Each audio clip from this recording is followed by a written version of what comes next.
বরমিলটারে আমরা সেন্টার করার জন্য সেন্টারে সুন্দরভাবে সোজা করে ছিদ্র বরাবর রাখার জন্য আমরা আগে এইভাবে একটা চেক করব।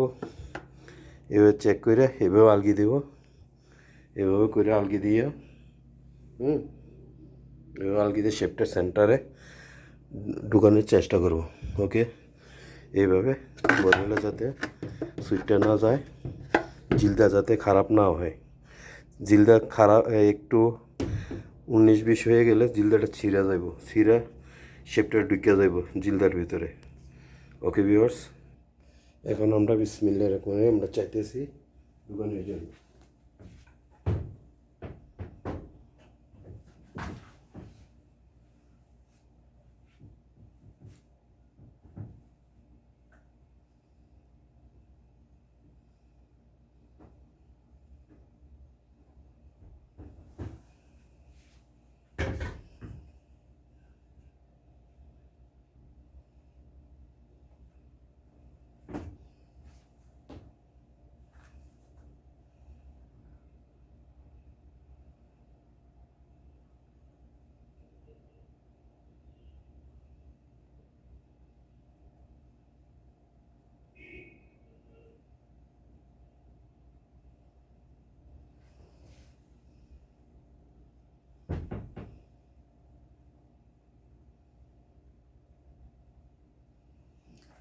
চেষ্টা করতেছি, হইতেছে না।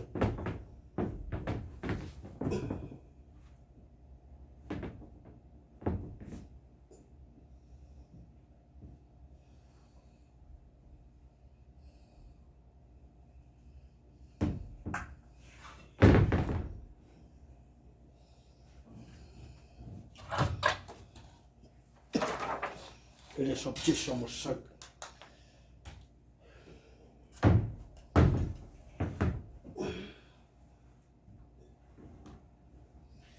বরমিল ফিটিং করা সবচেয়ে, আমি মনে করি সবচেয়ে সমস্যা।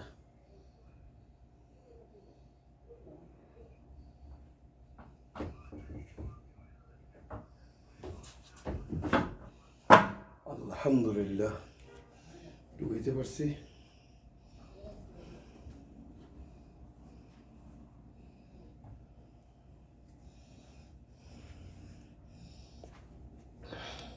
এবার সেন্টারে ঢুকেছি, ঠিক আছে।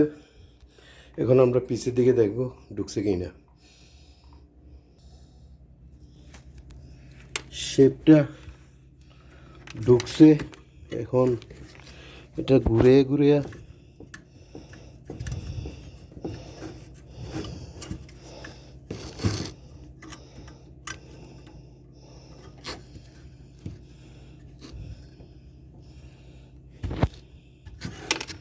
শেপটা সেন্টার করতে হবে।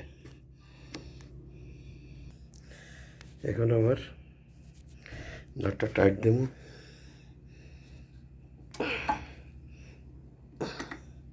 এই দেখেন শেপটা লাগাইছি।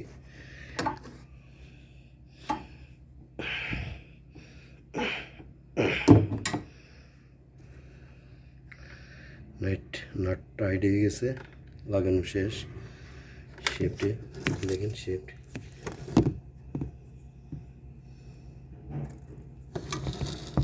ঘোরায়, শেপটা ঘোরা দেখছেন।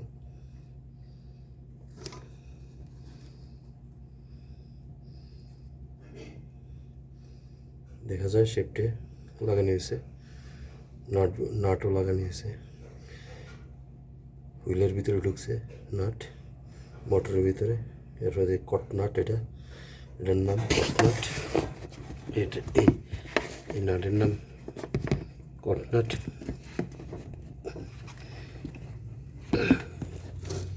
এই নাটের নাম কট নাট। এই নাটের নাম কট নাট, এটা টাইট দেওয়া হয়েছে। এই শেপটির ভিতরে ঢুকেছি, ঠিক আছে ভিউয়ার্স। ওকে, এখন আমরা এটার বেল্ট লাগাবো। ভিউয়ার্স, এখন আমরা আগে মোটরের বেল্টটা লাগিয়ে নেব মোটরে, তারপরে এই গিয়ার বক্স, মোটর লাগানোর পরে আমরা এই গিয়ার বক্সে এ লাগাইয়ে দেখেন কীভাবে লাগাইতেছি। এইভাবে ঘুরাবো, লেগে গেছে। ওকে, কমপ্লিট। এটা ওয়াশিং মেশিনের কাপড় ধোয়ার মোটর এবং বেল্ট গিয়ার বক্স, নতুন গিয়ার বক্স লাগানো হয়েছে। আর এটা নেশাপার মোটর রিপেয়ার করা হয়েছে। ওকে ওকে, আল্লাহ হাফেজ।